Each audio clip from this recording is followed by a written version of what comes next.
Hi, this is John Craig with Performance Plus Tennis, and in today's lesson I'm going to give you 5 useful tips that are going to help you perfect your ball toss.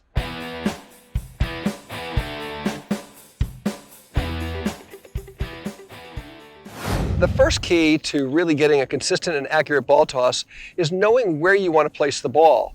And we have a great video here on the channel that defines exactly where your ideal contact point is for most serves. So please refer to that video to understand exactly where you want to place the ball. Once you understand that, we're going to move into the first principle today that's going to help you really develop a more consistent ball toss. And that has to do with the balance that's going to support a good ball toss movement. So when you go into your toss, you want to make sure that you have your weight counterbalancing the movement of your tossing arm. So for example, me being right-handed, I'm going to place the ball with my left hand, and this movement, if I were just neutral, would pull me forward and it would cause me to lose control.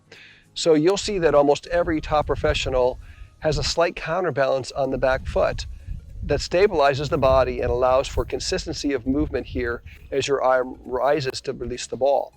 And there's really 2 ways to get into this position.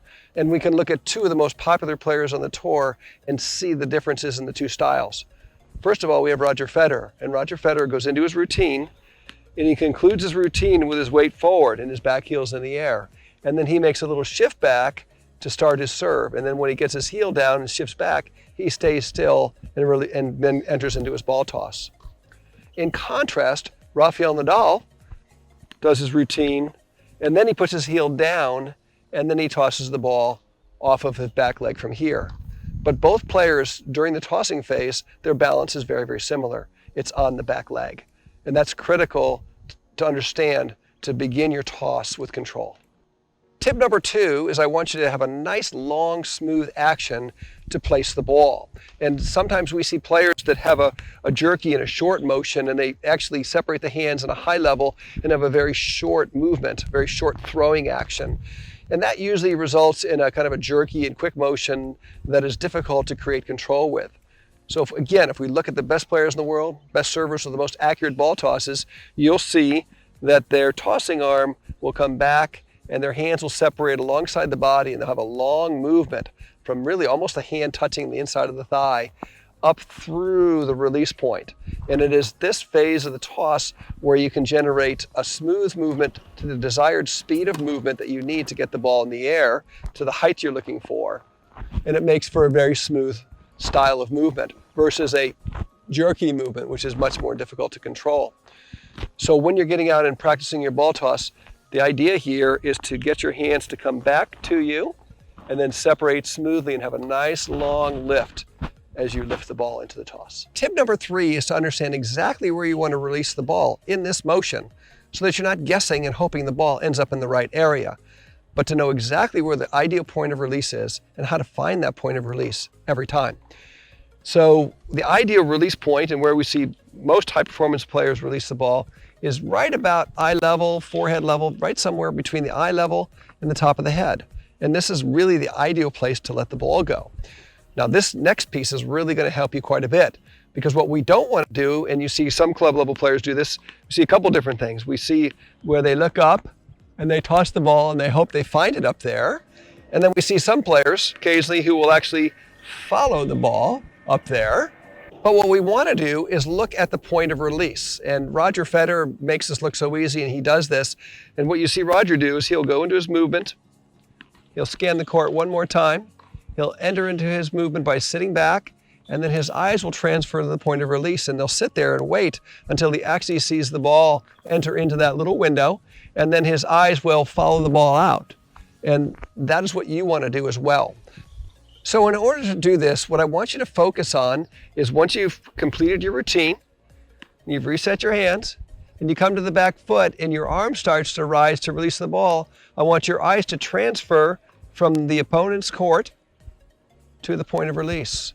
So your eyes are just sitting there waiting as your tossing arm rises to the release point. And then once you see the ball there, you let her go. And that's really going to help you pinpoint exactly when and where to release the ball consistently, and that's going to help your ball toss tremendously. And tip number 4 is to have a nice smooth tossing action. So it's long in its length and it's smooth in its development of the necessary speed to lift the ball to the desired height. So the sensation you should have when you release the ball is that the arm or the hand are moving at the same speed as the ball.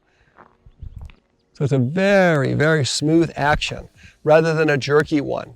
And what will help you with this quite a bit is the feeling of having your hand follow the ball after it releases and stay at the same speed of the ball. It's almost as if the ball's floating out of your hand and your hand is rising with the ball together. And that will help you have a much less abrupt release that's much smoother, releases the ball with much, much more control, and it'll also help you greatly with your ball control height. And tip number 5 is to use your non-dominant hand to assess your ball toss accuracy. And you see the pros do this over and over again. After they release the ball, their hand continues to rise, leads them into the balance, and also provides a guideline for ball toss accuracy. So when the ball is up there, I can pretty much tell right away whether it's a yes or a no. And the non-dominant hand for me is providing a guideline for that ball toss accuracy. And you might be thinking, well, how close does it need to be to my hand in order to be considered accurate? And I'd like you to think of having a dinner plate on the palm of your hand, or perhaps the size of a racket face, similar to a dinner plate. And we want that ball to fall right into that dinner plate. And that gives you a range of acceptability for ball toss accuracy in order to play the ball. And I have a bonus tip for you that's going to help you with your ball toss height. And this is a subject that is pretty controversial. There's a lot of different theories about ball toss height, but regardless of whether you're placing your ball low or on the higher side, this tip is going to help you. And it's really using the fence as a guideline for your ball toss height. And for me, I'm just about 6 feet tall, and my contact point is right in the middle of this porthole. So if I get up on my toes, I'm springing up, my contact is right in the middle of that porthole. And so let's just see where I toss the ball to.